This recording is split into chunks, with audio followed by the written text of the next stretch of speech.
Hello दोस्तों, students and everybody else, I am Vinay Rajoria और एक बार फिर से तहे दिल से आपका मेरे चैनल पर स्वागत है। तो साहित्य, इतिहास, दर्शन की बातों के सिलसिले के अंदर आज एक बार फिर हम मिल रहे हैं मेरे चैनल पर।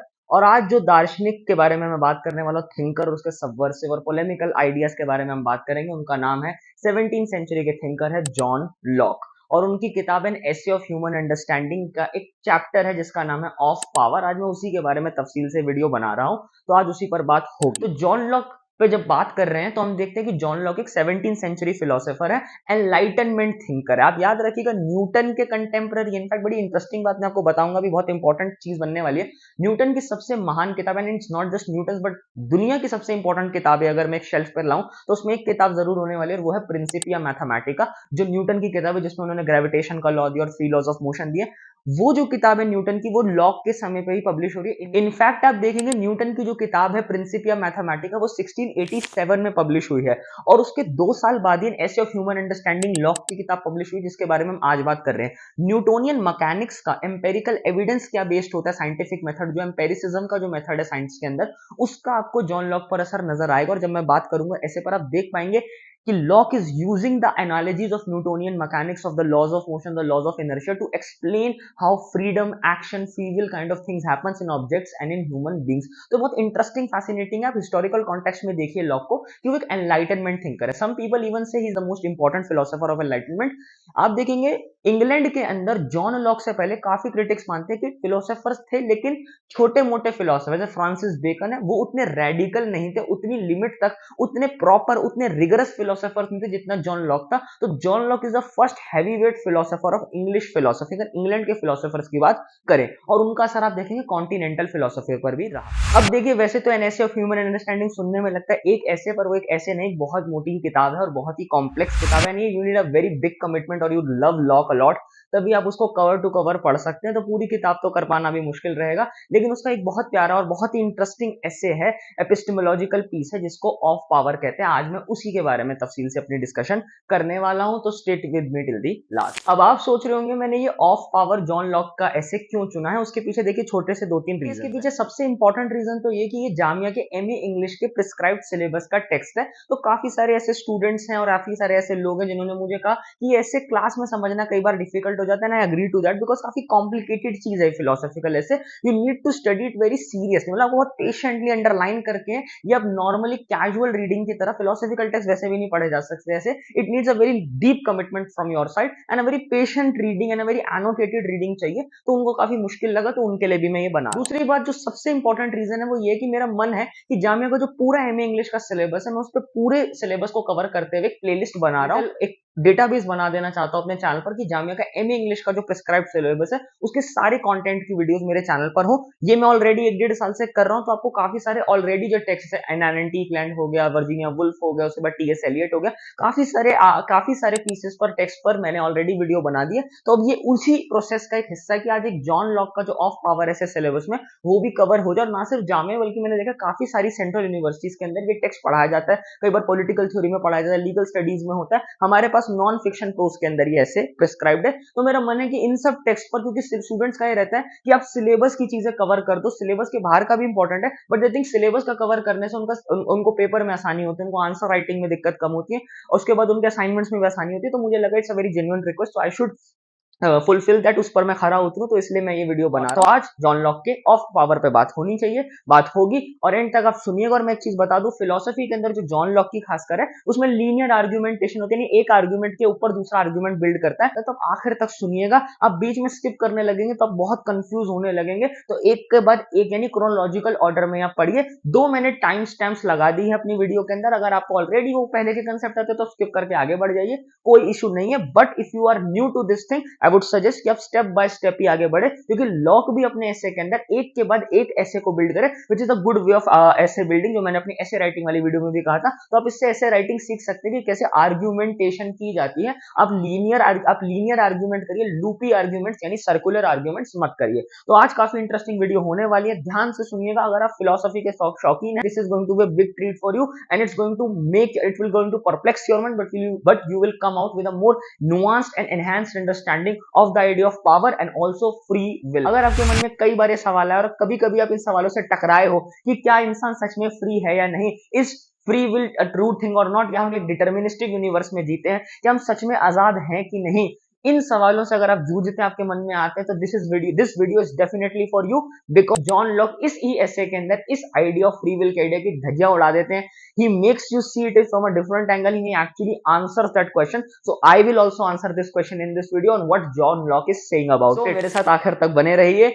ऐसे पर आने से पहले जल्दी से 2-3 अनाउंसमेंट्स मैं कर देता हूँ. सबसे पहले, अगर आप जामिया के एमए या बीए ऑनर्स इंग्लिश के एस्पिरेंट है, तो मैं अपनी पेड मेंटरशिप क्लास ले रहा हूँ ऑनलाइन. तो अगर आप उसे ज्वाइन करना चाहते हैं, इसके अंदर एक सिस्टमैटिक तरीके से मैं पूरा सिलेबस वाइज आपको पढ़ाता हूँ, आपको तैयारी कराता हूँ, बोथ ऑब्जेक्टिव और सब्जेक्टिव पार्ट्स की. तो गूगल फॉर्म डिस्क्रिप्शन में है, उनको फिल करके आप जल्दी से रजिस्टर कर सकते हैं. और दूसरी बात, अगर आप मेरी ऑनलाइन वर्कशॉप ज्वाइन करना चाहते हैं, लिटरेचर की वर्कशॉप, जिसके अंदर मैं स्पेसिफिक एसे, स्पेसिफिक पोएम्स आपको वन ऑन वन एक ऑनलाइन क्लास के अंदर पढ़ाता हूँ, डीपली एनोटेटेड रीडिंग्स करते हैं, उसके बारे में असाइनमेंट्स, क्वेश्चन सोचते हैं, रिसर्च के बारे में बात करते हैं. अगर आप उसका हिस्सा बनना चाहते हैं, तो वो भी आप मेरी ऑनलाइन वर्कशॉप ज्वाइन कर सकते हैं, जिसके अंदर हम डिटेल में काफी सारे लिटरेरी वर्क्स, नॉवेल्स, एसेस के बारे में, लिटरेरी थ्योरी, क्रिटिसिज्म के बारे में बात करते हैं. तो do think of joining my online workshop classes. और लास्ट में जाते जाते एक छोटी सी बात, अगर आप मेरी वीडियोस देख रहे हैं, जो कि आप देख रहे हैं, क्योंकि 50,000 से ज्यादा व्यूज हो गए मेरे चैनल पर, तो यार लाइक कर दो video, subscribe to my channel, press the bell icon, ताकि सपोर्ट बना रहे. And if you have done that, let's get ahead and straight away go to of power by John Locke from an essay of human understanding. तो John Locke पर बात करने से पहले थोड़ा सा मैं आपको इंट्रोडक्शन दे देता हूं, बिकॉज इसके बिना काम बनेगा नहीं. आई नो मैं थोड़ा सा एक्सटेंड कर रहा हूं, बट इट्स वेरी नेसेसरी. देखिए, जॉन लॉक का पहले आप टाइम पीरियड समझिए. जॉन लॉक 17th सेंचुरी के इंग्लिश फिलोसोफर है, यानी इंग्लैंड में रहने वाले हैं. लेट 17th सेंचुरी में सबसे ज्यादा एक्टिव रहे, इवन दो 18th सेंचुरी में भी रहे, लेकिन उस समय पर वो जाते जाते काफी उम्र हो गई थी. तो 17th सेंचुरी का फिलोसोफर लॉक को माना जाता है.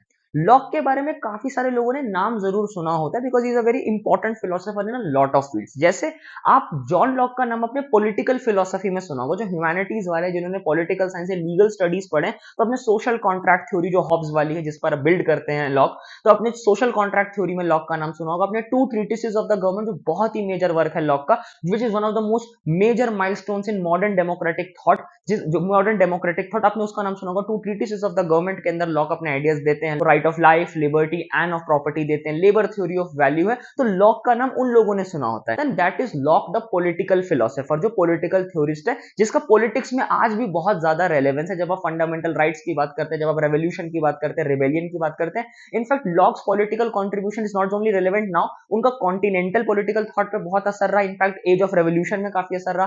फ्रेंच रेवोल्यूशन के वन ऑफ द, जिसको कहते हैं ना, minds behind the French revolution, तो आपने उसमें जॉन लॉक की, अगर आप टू ट्रीटिसेस पढ़ेंगे, तो इट्स जॉन लॉक के आइडियाज से ही आप देखेंगे फ्रेंच रेवोल्यूशन के लोग इंस्पायर हो रहे हैं. And not just that, French revolution 1789 में हो रहा है, उससे अब जो 1760s के अंदर अमेरिकन रेवोल्यूशन देखते हैं, अमेरिकन डिक्लेरेशन ऑफ इंडिपेंडेंस, जो मेजर टैक्ट है थॉमस जेफरसन वाला. अगर आप उसकी फेमस लाइन सुनते हैं कि we hold this truth to be self evident that some men are that all men are created equally and they are endorsed by the God with unalienable rights, in which there are right to life, liberty and the pursuit of happiness. You can see Thomas Jefferson is basically quoting Locke from the second treatise of the government. तो Locke का इतना ज्यादा असर है दुनिया के democratic thought के विकास के अंदर. इवन स्लेवरी पर भी काफी इंटरेस्टिंग और इवन दो कंट्रोवर्शियल व्यूज है, but will get to that. But वो है लॉक का पॉलिटिकल थ्योरिस्ट वाला पास. When we are talking about an essay of human understanding, जो लॉक की दूसरी किताब है, जो बहुत इंपॉर्टेंट किताब है, उसमें we are seeing John Locke as the epistemologist. अब मैं एपिस्टेमोलॉजी पर ऑलरेडी अपने चैनल पर एक वीडियो बना चुका हूं, जब मैं कांट के बारे में बात कर रहा था.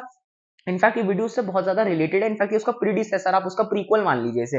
तो वो वीडियो आप देख लीजिए, आपको एपिस्टेमोलॉजी का थोड़ा अंदाजा होना भी चाहिए, क्योंकि John Locke is an epistemologist thinker as well, along with being a political theorist. तो जब हम एसे ऑफ ह्यूमन अंडरस्टैंडिंग की आज बात कर रहे हैं, जिसमें ऑफ पावर एक ऐसे, उसमें बहुत इंपॉर्टेंट ये समझना है कि जो लॉक एज अ फिलोसोफर है, उसके अंदर वो एक एपिस्टेमोलॉजिकल फिलोसोफर है, और वो एपिस्टेमोलॉजिकल आर्ग्यूमेंट्स दे रहे हैं कि पावर एज अ कंसेप्ट कैसे आता है. It's basically pure philosophy in that sense. It's pure philosophy in that sense. It's basically talking about very fundamental concepts of what is power, what is will, what is freedom, what is action and what is volition. इन सब ideas पे वो बुनियादी तौर पर बात करने वाले हैं. तो आज जब हम बात करेंगे, तो हम जॉन लॉक द एपिस्टेमोलॉजिस्ट से मिलने वाले हैं. तो मेरा मन है, मैं लीगल स्टडीज पढ़ाता हूँ 11th 12th को, तो जब लीगल स्टडीज में मैं अब इसका भी एक जल्दी से वीडियो बनाने वाला हूँ, एक पूरी प्लेलिस्ट बनाने वाला हूँ, तब मैं political theorist as a political theorist John Locke पे बात करूंगा। आज हम देखते हैं एपिस्टेमोलॉजिस्ट जॉन लॉक कौन है। अब देखते हैं कि जॉन लॉक एज एन एपिस्टेमोलॉजिस्ट क्या है। आप जानते हैं, देखिए एपिस्टेमोलॉजी फिलोसफी की एक ब्रांच है, जैसे मेटाफिजिक्स एक ब्रांच है, एथिक्स एक ब्रांच है, पॉलिटिकल थ्योरी एक ब्रांच है, उसी तरह से एपिस्टेमोलॉजी में बेसिकली क्वेश्चन क्या रहता है, how do we know what do we know. मैंने बताया था एपिस्टीम्स का मतलब नॉलेज होता है, लोगोस का मतलब स्टडी होता है, तो स्टडी ऑफ नॉलेज को ही एपिस्टेमोलॉजी कहते हैं। एपिस्टेमोलॉजी सुनने में बहुत मुश्किल चीज लगती है, बट है वेरी सिंपल चीज। इसका मतलब होता है कि हमें जो भी इंफॉर्मेशन पता है, how the concepts we have, the knowledge we have, जो भी हमें पता है दुनिया के बारे में, अपने बारे में, कॉन्शियस चीजों के बारे में, तो वो हमें कैसे पता है, what is the source of that information. दूसरा, वो इंफॉर्मेशन कितनी रिलायबल है, क्या उस पर ट्रस्ट किया जा सकता है, और आप क्या उस पर ट्रस्ट किया जाता है, क्या उसको रिप्रोड्यूस रेप्लिकेट किया जाता है, क्या उसमें प्रॉब्लम्स है, उसकी लिमिटेशंस क्या, ये एपिस्टेमोलॉजिकल थिंकिंग होती है। फिलोसफी में एपिस्टेमोलॉजी की जहां तक बात है, तो उसमें दो मेजर स्कूल्स ऑफ थॉट रहे हैं। सबसे पहले आप देखेंगे रैशनलिस्ट स्कूल ऑफ थॉट है, जिसके अंदर आप देखेंगे मैथमेटिशियन फिलोसोफर्स के कॉम्बिनेशन आपको मिलेंगे। उसमें सबसे इंपॉर्टेंट थिंकर आप देखेंगे डेकार्ट्स है, जो एक मैथमेटिशियन के तौर पर आपने स्कूल्स में पढ़ा होगा, कार्टेशियन प्लेन होता है, एक्स एंड वाई कोऑर्डिनेट्स वाला। डेकार्ट्स इज वेरी इंपॉर्टेंट, और डेकार्ट्स की फेमस स्टेटमेंट है cogito ergo sum, which kind of sums up the idea of rationalist, which means बहुत फेमस स्टेटमेंट्स का मतलब है कोगिटो यानी थिंकिंग, कॉग्निशन से बना है, एर्गो मतलब होता है देयरफॉर, एंड सम मतलब आई एम, तो I think therefore I am. उसी जगह आप देखेंगे सेकंड थिंकर है लाइबनिज है, वो भी एक मैथमेटिशियन थे, बल्कि न्यूटन के कंटेम्पररी है, and he invented calculus on his own independently, उनको भी कैलकुलस की इन्वेंशन में माना जाता है। तीसरे अगेन इंपॉर्टेंट थिंकर रैशनलिस्ट के अंदर है स्पिनोजा, जिनके थॉट्स अगेन हम देखेंगे कि कैसे पूरी दुनिया को हम मैथमेटिकली समझ सकते हैं। तो रैशनलिस्ट के अंदर ये बिग गन्स हैं, यानी डेकार्ट्स, लाइबनिज एंड स्पिनोजा, और भी थिंकर्स हैं, लेकिन ये मेजर थिंकर्स हैं। इनकी जो basic philosophy epistemological stand point वो ये है कि देखिए दुनिया जितना भी यूनिवर्स है, जितनी भी वर्ल्ड है, उसको हम जो टूल यूज कर सकते हैं समझने के लिए, वो है रीजन, तर्क, लॉजिक, रैशनल, यानी तर्क सबसे इंपॉर्टेंट है। सबसे बड़ी सत्ता दुनिया में तर्क की है, तर्क से बढ़कर एक्सपीरियंस भी नहीं, यानी अनुभव धोखा खा सकता है पर तर्क धोखा नहीं खा सकता। आप देखेंगे इस फिलोसफी को एक तरीके से और समझाऊं तो आप देखेंगे 20th सेंचुरी के बहुत फेमस मैथमेटिशियन फिलोसोफर रहे, अगेन देख रहे हैं मैथमेटिशियन फिलोसोफर का कॉम्बिनेशन आपको रैशनलिस्ट स्कूल में बहुत मिलेगा। तो सर जेम्स जीन नाम के 20th सेंचुरी के फिलोसोफर की बहुत फेमस स्टेटमेंट है, गूगल पर अक्सर आपको मिलती है, और वो स्टेटमेंट है that if there is a God then God must be a mathematician. अगर कहीं ईश्वर है भी तो वो मैथमेटिशियन, गणितज्ञ रहा होगा, बिकॉज पूरी दुनिया की जो यूनिवर्स की लैंग्वेज है वो मैथमेटिकल फॉर्मूलेज है, वो मैथमेटिक्स है, और मैथमेटिक्स को समझकर हम गॉड के माइंड को और उसकी रचना को, प्रकृति को, नेचर को समझ सकते हैं। आप देखेंगे ये जो रैशनलिस्ट स्कूल ऑफ थॉट है कहां से डिराइव हो रहा है, जो पाइथागोरस वाला स्कूल ऑफ थॉट है ग्रीक फिलोसफी के अंदर, ये उनसे ड्रॉ करते हुए आ रहे हैं कि एक रैशनलिस्ट एक्सप्लेनेशन दुनिया की सबसे बढ़िया एक्सप्लेनेशन है। इनके अगेंस्ट आप देखेंगे लेट 17th सेंचुरी और 1800s के अंदर एम्पेरिकल स्कूल ऑफ थॉट पैदा हुआ, जिसके लॉक सबसे बड़े थिंकर हैं। इनफैक्ट आप देखेंगे it's like a boxing match between Descartes and Locke, because जो एम्पेरिसिस्ट है वो बोलेंगे तर्क की सीमाएं होती हैं, तर्क सबसे इंपॉर्टेंट नहीं है, अनुभव की भी एक जगह, और अनुभव सबसे इंपॉर्टेंट है, यानी आप दुनिया को सिर्फ लॉजिक से नहीं समझ सकते, रीजन इंपॉर्टेंट है but it is secondary to your experiences. तो अनुभव को इंपॉर्टेंस दी, जो रोमांटिक स्कूल के अंदर बहुत इंपॉर्टेंट फिलोसफी होने वाली है। Why am telling you that, आप ये भी इसलिए भी याद रखिए क्योंकि जब आगे जाकर मैं कांट पर आप पढ़ते हैं, कांट पर मैं भी बात करूंगा अपने चैनल पर, जो मेरे सबसे पसंदीदा फिलोसोफर्स में से एक है, यू विल सी। आप देखिए जो इमैनुअल कांट है जर्मन थिंकर, वो इन्हीं दोनों स्कूल्स के बीच में जो टेंशन है, जो एंग्जाइटी है, जो एक डायलेक्टिक चल रही है, इसको रिजोल्व करते हैं कांट अपनी बहुत फेमस किताब और इंपॉर्टेंट किताब में a critique of pure reason. तो उसमें रैशनलिस्ट और एम्पेरिकल स्कूल्स ऑफ थॉट के बीच में एक सामंजस्य, एक यूनिटी, एक तरह का कॉमन ग्राउंड ढूंढा जा रहा था, actually what is the form of epistemological tool which we can reliably use. But उनके विपरीत लॉक जैसे थिंकर, जिनको कहते हैं एम्पेरिसिज्म का स्कूल है। तभी आप देखेंगे लॉक एसेन ऑफ अंडरस्टैंडिंग जो किताब है, उसमें एक बहुत फेमस कंसेप्ट देता है, होप आपने सुना, टैब्यूलर रसा। टैब्यूलर रसा का मतलब होता है ब्लैंक स्लेट। तो जो लॉक है वो एक एजुकेशन की पॉलिसी देते हैं, उन्होंने एजुकेशन में भी काफी कुछ लिखा, इस दिन बात करेंगे। तब देखेंगे जो लॉक की रोमांटिक आइडिया ऑफ एजुकेशन, उसमें आप देखेंगे कहते हैं कि जितने भी इंसान है वो ब्लैंक स्लेट की तरह पैदा होते हैं। इसका मतलब हमारे पास कोई प्रायर कंसेप्ट नहीं होते, जिसको कांट ए प्रायोरी नॉलेज कहते हैं, कि we do not have any knowledge prior to any experience. तो जब हम पैदा होते तो हमारे पास कुछ भी कंसेप्ट नहीं होते, हमारे पास कोई एपिस्टेमोलॉजी नहीं थी, we are like a blank slate, एक कोरी किताब की तरह है। उसके बाद जब हम बड़े होने लगते, जैसे टाइम बीतता है, वी accumulate experiences, हम सेंसरी एक्सपीरियंस यानी सेंसेस से हम अनुभव करते हैं, चाहे देखें, सुने, चखें, फील करें, इन सब से हम सेंसेस से एक्सपीरियंस करते हैं, डेटा कलेक्ट करते हैं और उसी से हमारा वर्ल्ड व्यू क्लियर होता है, वर्ल्ड व्यू बनता है। तभी लॉक की बहुत फेमस स्टेटमेंट है, what is there in the senses is there in the mind. जो सेंसेस में है वही दिमाग में होगा, माइंड में होगा। तो ये epistemological, why I am telling you that, क्योंकि जब आप ऑफ पावर का पहला ही पेज पढ़ते हैं तो आप देख पाएंगे कि आप समझ पाते हैं कि लॉक की जो बेसिक अजम्पशंस है, देखिए कोई भी फिलोसफी कुछ अजम्पशंस के साथ चलती है, कुछ चीजों पर तो आपको सहमति रखनी पड़ेगी, तभी आप उन पे आर्ग्यूमेंट्स बिल्ड कर सकते हो। तो जो लॉक बेसिक आर्ग्यूमेंट्स मान के चल रहे हैं वो क्या है, एपिस्टेमोलॉजिकल आर्ग्यूमेंट्स क्या है, ऑफ एम्पेरिसिज्म, की हम अनुभव से सेंस करते हैं दुनिया को और उससे जान पाते हैं। तो हम अनुभव करते हैं चीजों को, सेंसरी इंफॉर्मेशन से एक्यूमुलेट करते हैं ideas about power of will, of volition, involuntary actions, everything, our whole conception, our whole philosophy about the world is accumulated through our senses. तो इसलिए याद रखना है, पूरे एस्से के अंदर आप देखेंगे कि एपिस्टेमोलॉजिकल अजम्पशन के साथ लॉक काम कर रहे हैं। अगर आप इस पे क्लियर नहीं होंगे थोड़ा बहुत, जैसा मैंने बताया, तो आपको दिक्कत होगी कि why is he saying these kinds of things, ये ऐसा क्यों कह रहे हैं, क्या अजम्पशंस है लॉक की। तो वो एपिस्टेमोलॉजिकल अजम्पशन, जो एम्पेरिकल अजम्पशंस है वो लॉक की चल रही हैं। अब मैं सीधा ऐसे पर आता हूं, आपको एक एक करके सारे कंसेप्ट समझाऊंगा, तो आप, मैं उम्मीद करता हूं कॉपी पेन लेकर बैठ जाइए, क्योंकि बहुत सारी डिटेल चीजें होने वाली हैं, डेफिनेशंस बहुत इंपॉर्टेंट हैं लॉक की। अब आते हैं सीधा ऐसे पर, ऐसे क्या कहते हैं। तो देखिए कहानी यहां से स्टार्ट होती है।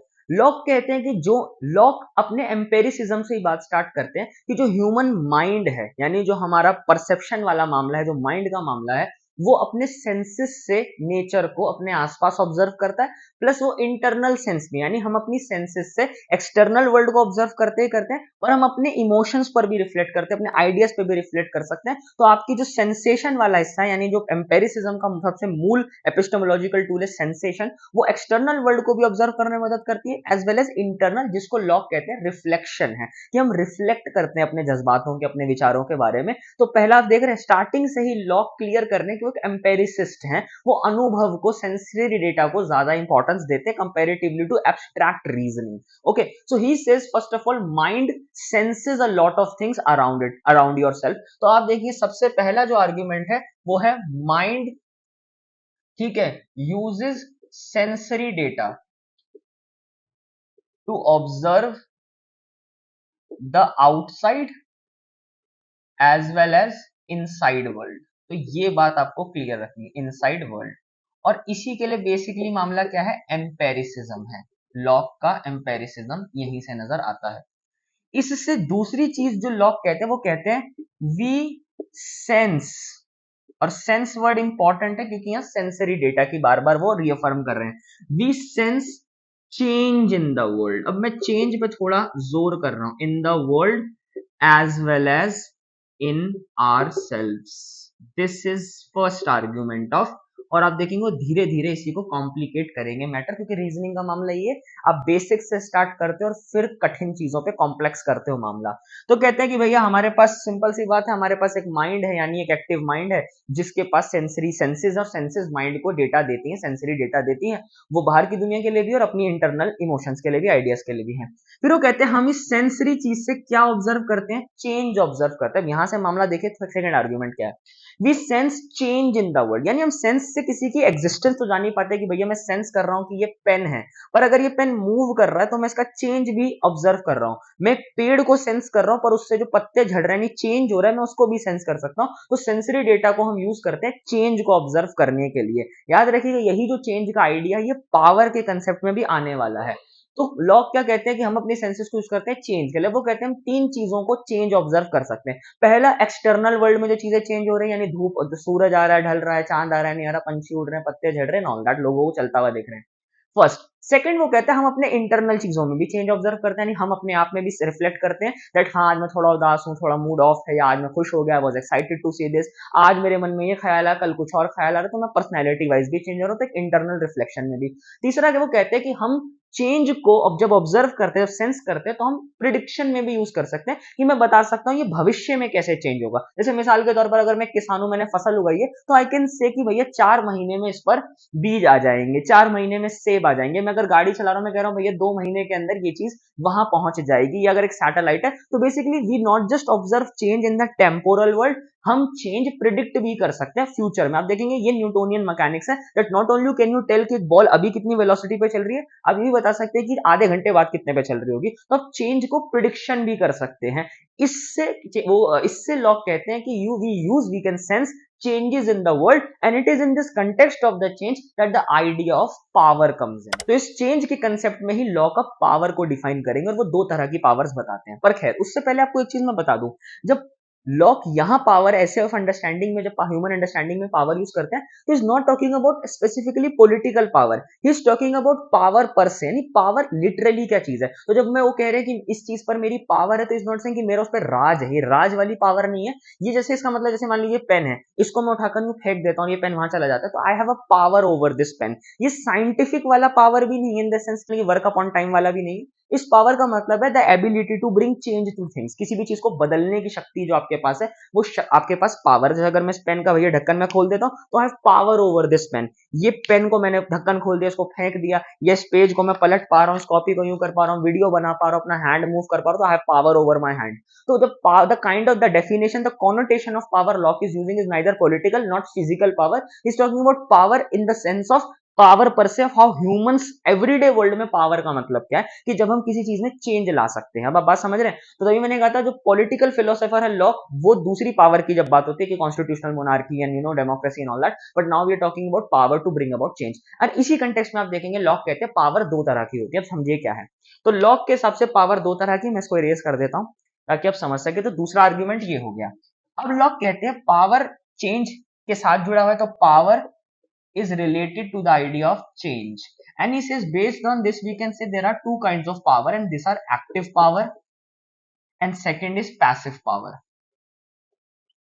ठीक है, पैसिव पावर। एक्टिव पावर और पैसिव पावर में क्या फर्क है लॉक के हिसाब से। एक्टिव पावर का मतलब होता है the ability to bring change. अगर मैं चेंज कर रहा हूं तो मेरे पास एक्टिव पावर है, यानी अगर मैं इस पेन का ढक्कन उतार दिया मैंने, मैं इस पेन को ऐसे मूव कर रहा हूं, तो आई हैव एक्टिव पावर, क्योंकि मैं इसको चेंज कर रहा हूं, I am changing it's momentum, मैं इसकी वेलोसिटी चेंज कर रहा हूं। पैसिव पावर का मतलब हो गया इस पेन में पावर है टू चेंज, यानी पैसिव पावर का मतलब क्या हुआ, किसी भी चीज में जिसमें पैसिव पावर है वो चेंज हो सकता है। तो पैसिव पावर का बेसिकली मतलब आप एक और टर्म यूज कर सकते हैं, कैपेसिटी टू चेंज। तो कैपेसिटी के सेंस में यूज होता है capacity to change. Active power का मतलब हुआ एबिलिटी टू चेंज। तो एक्टिव पावर को आप एबिलिटी वर्ड से समझ सकते हैं, पैसिव पावर को आप कैपेसिटी वर्ड से समझ सकते हैं। तो एक्टिव पावर क्या है, एबिलिटी टू चेंज, कि आप किसी चीज को चेंज करने की एबिलिटी रखते हैं, तो आपके पास एक्टिव पावर है। जैसे मान लीजिए मैं हूं, मेरे पास मेरी टांग पर एक्टिव पावर है, मैं इससे भाग सकता हूं, मैं इसको उठा सकता हूं, मेरे हाथ पर एक्टिव पावर है, I can move it around, so मैं इसको चेंज कर रहा हूं। पर मेरे हाथ में एक पैसिव पावर है, ये अपने आप चेंज नहीं हो रहा, मैं कर रहा हूं, तो इसमें एक्टिव पावर नहीं है, ये अपने आप चेंज नहीं हो सकता। पर इसमें क्या है, कैपेसिटी तो है कम से कम चेंज होने की, यानी इसमें पैसिव पावर है, इट कैन चेंज। तभी लॉक एक एग्जांपल यूज करते हैं कि जैसे मान लीजिए मैं लोहे को पिघला रहा हूं, तो मेरे पास एक्टिव पावर है कि मैं लोहे को पिघला रहा हूं, पर लोहे में पैसिव पावर है कि वो पिघल सकता है, it has the ability, it has the capacity to change. तो वो एक्टिव और पैसिव पावर में ये फर्क बताते हैं। इसको समझाने के लिए लॉक अच्छे दो तीन एग्जांपल यूज करते हैं, और वो कहते हैं कि दुनिया में जितने भी मटेरियल ऑब्जेक्ट्स हैं, जितनी भी वस्तुएं हैं, वो पैसिव पावर होती है, यानी इस ऑब्जेक्ट में अपने आप पावर नहीं कि खुद को चेंज कर सके, जिसको आप देखते हैं न्यूटन लॉ ऑफ इनर्शिया कहते हैं कि अगर ये रेस्ट पर है तो रेस्ट पर रहेगा, मोशन में तो मोशन में रहेगा, इसमें अपने आप में पावर नहीं है चेंज होने की, इस पर एक्टिव पावर एक्ट करेगी, यानी कि एक्सटर्नल अनबैलेंस्ड फोर्स एक्ट करेगी, तो ये मूव करेगा या रुकेगा। तो अगर ये ऑब्जेक्ट हो गया, नोटबुक हो गया, अगर ये मूव कर रही है तो मैं इसको मूव कर रहा हूं, तो इसमें पैसिव पावर है। तो लोग कहते हैं दुनिया में जितने भी ऑब्जेक्ट्स हैं, इममटीरियल जो मटीरियल ऑब्जेक्ट्स हैं सॉरी, उनमें एक पैसिव पावर है, वो खुद मूव नहीं कर सकते, but they have the ability to change, वो चेंज हो सकते हैं। फिर वो कहते हैं कि पैसिव पावर का मैक्सिमम एग्जांपल है ऑब्जेक्ट्स, उसके opposite God is all active power. तो ईश्वर सिर्फ एक्टिव पावर है। क्यों? आप देखेंगे लॉक एक धार्मिक इंसान है, वैसे is very scientific and all, but at that time he was not so radical enough to disregard God in itself. दो लॉक की फिलोसफीज और एम्पेरिसिस के चलते हुए गॉड का विचार ही खत्म हो गया, बिकॉज सिंपल सी बात है, एम्पेरिसिस क्या कहते हैं, जो सेंसेस में जो सेंस किया जा सकता है वही रियलिटी है, उसके अलावा कुछ रियल नहीं। और आप जानते हैं गॉड कोई भी हो किसी भी धर्म का, उसको सेंसेस से परसीव नहीं कर सकते, इसलिए गॉड के आइडिया को भी खारिज करता है एम्पेरिसिज्म। दो लॉक ईश्वर में मानने वाला, पूरे ऐसे में देखेंगे he continuously refers to God all the time, but he is a deist kind of God. तो वो एक लंबी डिस्कशन है, कभी बात करेंगे। He says God is all active power. क्यों?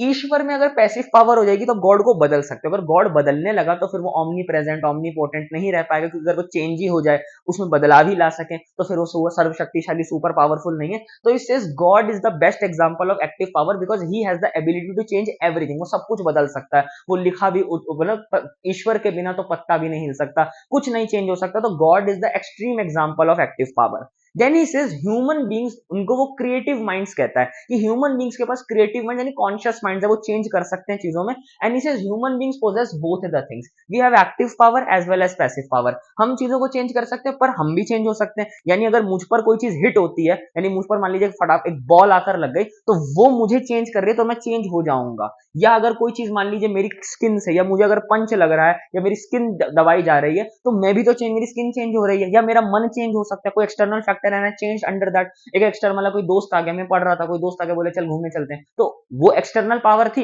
एक्सटर्नल फोर्स है, उसके चलते हुए मैं चेंज हो गया। तो कहते हैं ह्यूमंस के अंदर दोनों होती हैं, हम किसी चीज को चेंज भी कर सकते हैं और दूसरी चीज से चेंज हो भी सकते हैं, यानी हम किसी चीज को प्रभावित कर सकते हैं और दूसरी चीज से प्रभावित हो भी सकते हैं। तो इसे human beings possess both the things, और बाकी के ऐसे में लॉक इंसान पे ही फोकस रखकर काम करते हैं। अब आज एक बेसिक इंट्रोडक्शन मैंने आपको दे दिया, आपको लॉक का बैकग्राउंड समझा दिया, what kind of historical background, philosophical learnings और किन थिंकर्स पे बिल्ड करके लॉक आ रहे हैं, और उनका बेसिक हमने ऐसे देखा कि ऐसे कहां से शुरू हो रहा है, उसका बेसिक मूड कैसा है। बाकी के पूरे ऐसे इसके जो मेजर चंक है, यानी जो 90% हिस्सा, उस पर मैं अपनी नेक्स्ट वीडियो में बात करूंगा। आई होप आप लोगों को ये वीडियो पसंद आई, अगर पसंद आई तो लाइक कर दीजिए, ताकि I understand that you really want me to create this type of content. बाकी की वीडियो, बाकी का सारा कंटेंट में तफसील से डिस्कशन करके आपको नोट्स भी लिखवा दूंगा, हम नेक्स्ट वीडियो में बात करेंगे। तब तक के लिए subscribe my channel, press the bell icon, ताकि आप कोई भी नया अपडेट ना मिस करें नई वीडियोस के लिए। And I hope to see you next time.